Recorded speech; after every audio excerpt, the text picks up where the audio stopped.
ቤተክርስቲያን ነው። ስጋ ወደሙ የሌለበት አማናዊ ትምህርት የለም። የትኛውም ስብከቶቻችን የትኛውም ትምህርቶች ማዕከሉ ስጋ ወደሙ። ለዛ አሁን በ16 ንግስ አላለም። የካቲት 16 እመቤታችን ቃል ኪዳን የተቀበለችበት የካቲት 16 እሁድ ዋዜማ ይቆማል አይደለ? ሰኞ ከአብረ በዓሉ ተመልከቱ እንዴት እንደሚሆን። ዋዜማ ይቆምና ከእንደገና ካህናት ወጥተው ተመልሰው ማታ ገብተው ደግሞ ማህሌት ቆመው ዋዜማው ተቆሞ ማህሌት ተቆሞ ከእንደገና ንግስ ነግሶ ከእንደገና ከሰዓት ቅዳሴ ያለ ማሳሪያው ምንድን ነው? ስጋ ወደሙ ነው።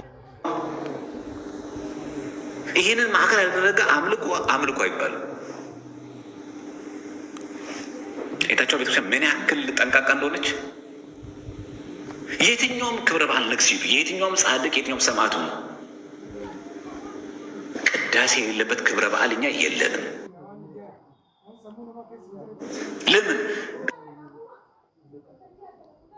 ስርዓት አምልኳችን የትኛውም ጻድቅ መልአክ ክብረ በዓል ንግስ በሆነበት ስጋ ደግሞ የክርስቶስ ስጋ አማናዊ ማዕከል ያላደረገ ስርዓት አምልኮ ካለ ያ ትክክለኛ ዶግማ አይደለም።